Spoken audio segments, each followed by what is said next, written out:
దేవాది దేవునికి నా హృదయపూర్వక వందనాలు. నాన్నగారికి, తమ్ముడు సాల్మాన్కి కూడా వచ్చిన నా ప్రియ సంగమా, నా హృదయపూర్వక ధన్యవాదాలు తెలియజేస్తున్నాను.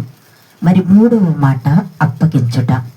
మరి ఈ అప్పగించే మాట గురించి మనం 2 నిమిషాలు ప్రార్థన చేసుకుని ఈ మాటను ధ్యానించుకుందాం.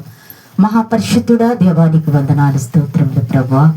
ఇదిగో తండ్రి, నీ బిడ్డలు ప్రభా, మొదటి మాట ప్రభా క్షమించవు తండ్రి. రెండవ మాట ప్రభా, నాయన నీతో పాటు పరదేశంలోని ఉండదు అని ప్రభా ఒక సిలువ మీద ఉన్న దొంగ కుమారుడితో చెప్పి ఉన్నావు దేవా. బిడ్డలెంతగానో ప్రభా, చెల్లి మరి నాయన కుమార్తె ఎంతో చక్కగా ఎవరిని ఇచ్చి ఉన్నారు ప్రభా. 2 మాటలు ధ్యానంలో మీరు ఉన్నారు ప్రభా.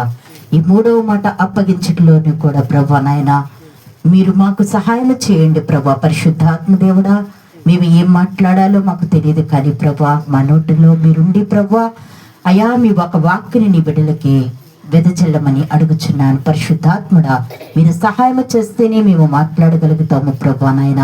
మేము ఒట్టువాళ్ళు మట్టువాళ్ళు బిందుకు పనికిరానట్టు వాళ్ళము, దీనులము, దరిద్రులము, అలుపులము, అయోగ్యులము గనక ప్రభా నాయన ఈ మూడో మాట ద్వారా కూడా మమ్మల్ని బలపరిచి దీవించి ఆశీర్వదించమని యేసు పరిశుద్ధ నామములో అడిగి వేడుకుంటున్నాను తండ్రి, ఆమేన్. మూడవ మాట యోహాను సువార్త 19వ అధ్యాయం 26వ వచనములో దేవుడు, అమ్మ ఇదిగో నీ కుమారుడు, ఇదిగో నీ తల్లి అంటే తల్లిని కుమారుడికి అప్పగించాడు, కుమారుడిని తల్లికి అప్పగించాడు. ఈ దినాన్ని నువ్వు నేను రక్షణ పొందామంటే, ఈ దినాన్ని ఈ లోకము నుంచి నువ్వు నేను విడిపించబడ్డామంటే ఎవరికి అప్పగించాలి? మొట్టమొదట మనల్ని మనం ప్రభుకి అప్పగించుకోవాలి. నమ్మకముగా, విశ్వాసముగా, దీనత్వం కలిగి, దయ కలిగి, కరుణ కలిగి, ఆయన ప్రేమను పొందుకొని, ఆయన కృపను పొందుకొని, ఆయన ఆశీర్వాదమును పొందుకొని, ఆయన ఇచ్చే దీవెనను పొందుకొని మనల్ని మనం మొట్టమొదటిగా దేవునికి అప్పగించుకోవాలి. మనల్ని మనం అప్పగించుకున్నప్పుడే మనము ఎదుటి వారి కోసం ప్రార్థన చేయడానికి గొప్ప యోగ్యులుగా పిలువబడతాం. ఎందుకంటే ఆయన ఎంతో దీనత్వం కలిగితేనే కానీ అమ్మా ఇదిగో నీ కుమారుడు, ఇదిగో నీ తల్లి అని అప్పగించే మాట ఆయన నోట రాలేదు. ఎందుకంటే ఆ మాట పలకడానికి కూడా ప్రభువు ఎంతో దయ కలిగి, ఎంతో కరుణ కలిగి, ఎంతో ప్రేమ కలిగి ఆ మాట పలికాడు. ఆ మాటలో ఎంతో అర్థం ఉన్నది, ఎంతో దీనత్వం ఉంది, ఎంతో కనికరం ఉంది, ఎంతో ప్రేమ ఉంది. ఎందుకంటే పరిశుద్ధాత్ముడు ఈ భూలోకానికి వచ్చినప్పుడు, మరి కన్యక మరియ గర్భమని ధరించినప్పుడు తన కుమారుడిగా ఈ లోకానికి వచ్చాడు.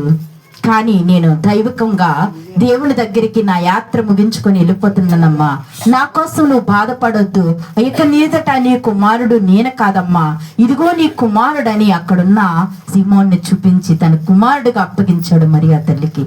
ఈ రోజుని మనము కూడా ప్రభువు మనల్ని విడిపించాడు, ఈ లోకము నుంచి విడిపించాడు. మనమందరము కూడా రక్షణ పొంది ఉన్నామంటే మనము ఈ లోకము నుంచి విడిపించబడ్డాం, దేవుని కొరకు పిలువబడ్డాం, ఏర్పరచబడ్డాం. ఆయనకి నిమిత్తం మనము జీవించి ఉన్నవారమై ఉన్నాము కనుక మన జీవిత యాత్ర ముగించేలోగా ఒక్క ఆత్మనైనా ఆయనకు అప్పగించాలి. అది ఆయన కోరుకున్నది. ఎందుకంటే ఆనాడు తల్లికి కుమారుడు ఎలాగైతే అప్పగించాడో, నేను ఎలాగైతే అప్పగించానో మీరు కూడా నాకు మాదిరి చేయండి అని ఆయన చేసి చూపించాడండి. ఆయన ఎంతో ప్రేమతో చేశాడు, ఆయన ఎంతో కరుణతో చేశాడు, ఆయన ఎంతో కృపతో చేశాడు. గనక అట్టి ప్రేమ, అట్టి కృపని కూడా మనము కూడా కలిగి ఉండి మనకు అప్పగించిన పనిలో నమ్మకముగా పనిచేయాలి. మోషేకి అప్పగించాడు ఒక పని, తన ఇల్లంతటిలో కూడా నమ్మకముగా ఉన్నాడు. అలాగే మనకి కూడా అప్పగించిన పనిలో నమ్మకముగా ఉండాలి. ఎందుకంటే ఇశ్రాయేలు ప్రజల్ని విడిపించడానికి ఒక పని అప్పగించినప్పుడు వెనతిరగలేదు మోషే. నత్తివాడే, ఎందుకు పనికిరానేటి వాడే, విద్యలేని పామర్లు వేలుకుంటానన్నాడు ఆయన. అలాగా మనమందరం కూడా విద్యలేని పామర్లమే, దీనత్వం కలిగిన వారమే, దయ కలిగిన హృదయములతోటి దేవుడు మనల్ని చూస్తున్నాడు, పిలుస్తున్నాడు. నా బిడ్డలు నా కొరకు సమర్పించుకుంటారా లేదా, నా బిడ్డలు నా మాటలు గైకుంటారా లేదా, నా బిడ్డలు నా మాటలు అనుసరించి నడుచుకుంటారా లేదా, నేను ఎలాగైతే అప్పగించి ఉన్నానో ఒక్క ఆత్మనైనా నా కొరకు తీసుకొచ్చి అప్పగిస్తారా లేదా అని ఆయన అడుగుచున్నాడు. ఈ దినాన్ని పరిశీలిస్తున్నాడు మన హృదయాలని. మనము ఎంత దీనత్వం కలిగి, ఎంత కరుణ కలిగి, ఎంత ప్రేమ కలిగి ఆయన కృపలో వర్ధిల్లితే ఆయన ఎంతో సంతోషిస్తాడండి. మనము చూడలేనివి, మనము చేయలేనివి గొప్ప కార్యాలు మన మధ్యన దేవుడు చేస్తున్నాడంటే గొప్ప కృపండి. అందుని బట్టి దేవాది దేవునికి ఎంతో కృతజ్ఞతాస్తుతులు చెల్లిస్తున్నాను. మరి నేనైతే ఎంతో అనారోగ్యములో ఉండి కూడా ప్రభువు నిలబెట్టుకున్న స్థితిగతులను బట్టి మీ మధ్యన సజీవ సాక్షరాలుగా ఉండగలిగాను. ఈ దినాన్ని మరి దేవుడు వాక్కు మాట్లాడుచున్నాడు. అనేకమైన బిడ్డల కోసం ప్రార్థన చేయడానికి వారం రోజుల నుంచి నా ఫోన్ స్విచ్ ఆఫ్ అయిపోతే ఇతర దేశాల నుంచి కూడా కాల్స్ ఆగిపోయి వాళ్ళు ఎంతగానో ఇబ్బందులు పడిన పరిస్థితులు నేను చూస్తున్నాను. ఎంతగానో నా ఫోన్ ఆన్ అవగానే వాళ్ళు మాట్లాడిన మాటలు, వాళ్ళు చూపిన ప్రేమని నేను వర్ణించలేనండి. ఎందుకంటే వాళ్ళు కాదు, దేవుడు మనకు అప్పగించిన పని నమ్మకముగా చేయాలి. మన చివరి గడియల్లో ఉన్నాము. ఎందుకంటే చాలా భయంకరమైన దినాలు. అందుకే ఈ భయంకరమైన దినాల నుంచి దేవుడు నిన్ను నన్ను సురక్షితంగా ఈ క్షణం వరకు కాపాడి ఉన్నాడంటే దేవుడు మన పట్ల ఏదో గొప్ప కృప ప్రణాళిక కలిగి ఉన్నాడు. మనకి ఇంకా అప్పగించిన పని పూర్తి కాలేదండి. ఈ సువార్త పరిచర్యలో మనం ఇంకా చేయవలసింది ఏదో ఉంది.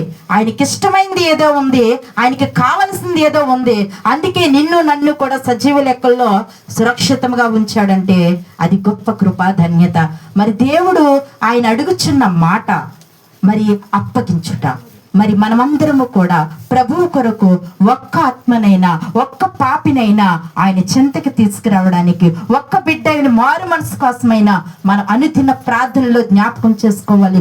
మన ప్రార్థన ప్రభు సన్నిధికి ధూపం వలె వెళ్ళినప్పుడు, ఆయన సన్నిధిలో ఆయన సింహాసనాన్ని కదిలించినప్పుడు మన ప్రార్థన ద్వారాగా ఏదో ఒక కుటుంబం రక్షింపబడుతుంది, ఏదో ఒక రోగము నుంచి విడుదల పొందుతారు, ఏదో ఒక అనారోగ్య సమస్య నుంచి విడుదల పొందుతారు, ఏదో ఒక అప్పుల సమస్య నుంచి విడుదల పొందుతారు, ఏదో ఒక బిడ్డ మారు మనసు కలిగి దేవుడి సన్నిధానానికి వస్తుంది. మన చిన్న సంఘాన్ని దేవుడు రానున్న దినాల్లో గొప్ప సంఘముగా ఆశీర్వదించేటట్లుగా ప్రతి ఒక్కరూ కూడా ప్రార్థన విజ్ఞాపనం ద్వారాగా ప్రభువుకి అప్పగించాలని ఈ నా మాటలు ముగిస్తున్నాను. దేవుడు మిమ్మల్ని అందరినీ దీవించి ఆశీర్వదించును గాక.